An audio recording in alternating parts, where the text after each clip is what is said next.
I am Sherry Lewis, and I have the awesome privilege of sharing with you about Celebrate Life 08. The founder, Jeannette Gregory, actually Jeannette Tyson Gregory, is one of my closest friends. She started Celebrate Life after several tragedies in her own personal life, cancer hitting hard, and she just wanted to do something about it. I met Jeannette probably about 2 years ago, and when I heard her speak and share her vision about what she wanted to do, I knew that it was something I had to be a part of. And I wanted to celebrate life too. I mean, after all, God said He came that we would have life and that we would have it more abundantly. So as we have journeyed through this, I have seen her laugh and cry. We have prayed. And now we're at another point in life where we are learning how to fully celebrate life. Celebrate Life celebrates the lives of women who are going through a difficult time. Cancer no longer has to be something that says it's time to die. Instead, we celebrate everything we've got to go through concerning it. I myself, Jeannette, prepared my heart. When I found out my mom had cancer, I already knew so much about life that it's not over, that I was able to just go in and say, hey mom, we ain't dying today. Okay, so you got cancer. Now we've got to go through chemo, we maybe have to do radiation, all of this because Celebrate Life 08, because someone dared to come up out of their dark place and spread life to somebody else. That's what Celebrate Life is to me. And I just want to run and encourage all of you. Once you hear this, you that are here for this chocolate rose ball, man, it's a formal affair. I'm so excited because I love to dress up in the formalism of all of this today. Wait, sit back and you will see why we celebrate life with Jeannette Tyson Gregory, her family, and all of the champions that she encourages to be just that. So, come on, sit back. No. Get up, dance, and celebrate life with us.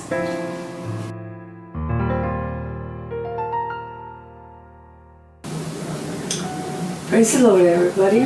My name is Patricia Torres. I am 68 years old, and I have the honor and the privilege to testify of the goodness of the Lord by letting you know that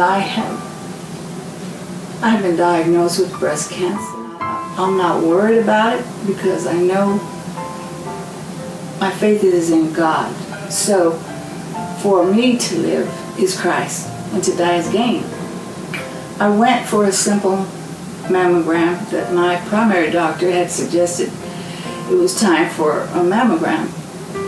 So I was not concerned because every time I'd gone to have a mammogram, it always came out negative. Anyway, right the next day, I received a call saying that they had found a lump in my breast and that I was to immediately go see my primary doctor, and which I did, and she just said she was pretty sure that it was cancer. I still wasn't frightened. I didn't really have no fear, and just let my family know for prayer, and prayer was, they just all over, just seemed to me like it just went all over the world, you know, as far as Africa, just all over, so many people that God already had, I believe, for me. And because I told my family, I said, when everyone starts calling, I don't want no boo-hooing. That's not going to encourage me, that's not going to help me any. Besides, my faith is in God. So I just wasn't worried at all. So anyway, I heard the surgery. So it wasn't only a lump, they took out 12 lymph nodes. And even then, the nurse at the hospital was saying, oh, you look so good, you could be a poster person, you know, for cancer. And I just laughed and I was feeling good. But when I came back to have the tubes removed, the nurse that removed the tubes told me that the cancer had spread. damaged my lungs, and you know what, I don't even remember everything that she said, but it wasn't a good report. And I wasn't prepared for it. And it did. That really did hit me hard for that time. But still, again, my faith went right back to my God. And I know that, with Him, all things are possible. And that's what I kept telling my children. Don't worry, don't cry, just pray, just pray. And I can say that I felt the prayers. So I just want to encourage, as you go through your journey, to trust God. Because with Him, all things are possible. And we can't lose with Him, because, to live is Christ and to die is gain. It's not that I'm in a hurry to go, but I'm not afraid. And I'm looking forward to being my Lord.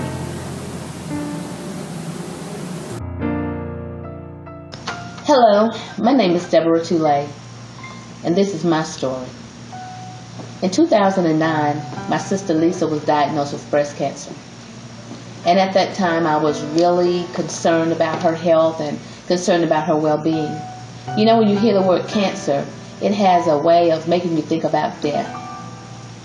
But little did I know, less than 2 years later, that I would experience the same thing. In 2012, the Friday before Mother's Day, I was diagnosed with breast cancer. And I can just remember sitting in there and the doctors wanting to know if I needed to get somebody to come back with me or whatever before they gave me the diagnosis.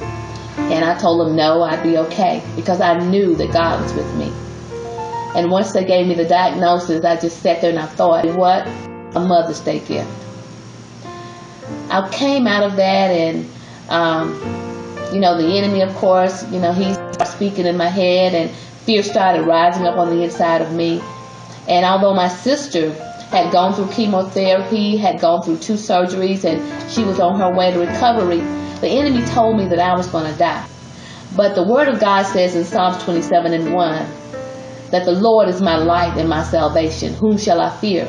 The Lord is the strength of my life. In whom shall I be afraid? That's what took me through.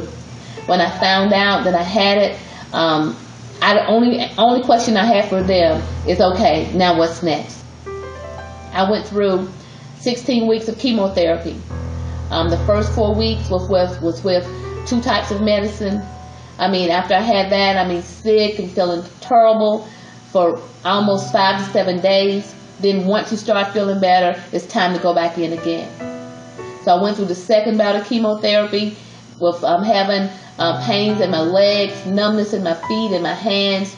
All my hair came out, and I said, you know what? I might be bald, my hands might be black, my feet might be black, but I'm still alive. God still has a work for me to do. And right now today, I am well on my way to recovery. I believe that by the stripes of Jesus that I am already healed. I have no doubt in my mind that this is only a test. This is just a process to what God has for me. I know God has greater things for me, greater things in store for me, and my life isn't over. This is just another chapter in my life. Another page is turned over. And right now today, I'm more passionate about cancer, more passionate about making sure that people are aware, making sure that people understand how they can fight, understand that we can win in this, that we have victory. I'm more passionate about that than ever before. And I thank you for this time to share my testimony with you. But by His stripes, I know without a shadow of a doubt, I am already healed. Hi, my name is Jackie Holloman, and I'm a 7-year breast cancer survivor. I'm married to a wonderful man, Barry Holloman. I have 3 children, aged 37, 35, and 31, and I have 9 grandchildren. I work for Dr. D.G. Osenloy and his wife Genevieve at Rafa Medical Clinic. I began my journey with breast cancer in November of 2005. I was in for a yearly mammogram, had 9 previous years with no problem, and on that 10th year, it was different. My biopsy came back the next day positive for breast cancer. I went in December and had a lumpectomy of the right breast, and they found 3 positive lymph nodes. My chemo was done directly through my veins, and it was done locally here with one of the oncologists in Charlotte. After my radiation was finished, I felt very good and I was having no problems at all. In March of 2007, I woke up one morning and felt like my right leg was numb, and throughout that week it got worse to the point where I was dragging my leg. I could not write with my right hand, and on that Friday got an MRI of the brain, which showed that I had a brain tumor. I was told that this was a result of my breast cancer. It was a metastasis from the breast. I had my surgery locally at one of the Charlotte hospitals, and they told me that my tumor was inoperable and that the best that they could suggest was that I have radiation to keep the tumor at a manageable size. Such a blessing that a friend of ours was able to make some connections for me to go to Houston, Texas. My mom and I flew to Houston and we were there for 10 days, and I saw a wonderful, well-known German brain surgeon named Dr. Sawaya. Dr. Sawaya removed the tumor, and I had radiation upon my return to Charlotte. I have not had any more problems since that time and am doing very well. I feel very blessed to have had this person in my life, and I feel that God placed us in Charlotte and placed this person, made him available to us when I needed him. What I need to stress to everyone is don't let those mammograms go. I had 9 that were normal and that 10th one was not. Make sure that you do your breast checks every month, and make sure that after 40 you go to those mammograms every single year. If it had not been for me going for that mammogram, I probably would not be here today. Hi, my name is Kelly Turner Cole. I am an 11-year breast cancer survivor. In 2001, I was diagnosed with stage 3 breast cancer. At the time, I was a 10-year veteran police officer in the city of New Haven. During my time of treatment, I suffered a lot of different setbacks. Chemotherapy, of course, you know the effects of chemotherapy. I went through several surgeries, complications of surgeries and things like that. I was out of work for 18 months. And what happened while I was out of work was that my colleagues at work, my church family, my natural family, they did fundraisers to make sure that I didn't have any financial lack while I was going through treatment. And that was just an overwhelming response. I had strangers coming out to the different fundraisers that was presented in my honor. It was just an amazing time. So with all of that, I just could not get away from the fact that here I am, so blessed on this side of the fence, but yet I see cancer patients in my treatment that are really suffering, people losing their houses, cars being repossessed, lights and stuff being turned off, kids getting put out of the private school because they're not able to pay their expenses. It was just a really rough thing. And so I walked away from that. Each time that I would get my chemo treatment, I would go home. When I was feeling good, I would do some research online to find other funding sources to be able to help them. Well, I didn't find anything. So then I began to pray and ask God, what am I supposed to do with this? I don't know what to do, but here I've got to find a way to pay this forward. And so I began to research starting a foundation, a 501c3. And I believe that God has called me for such a time as this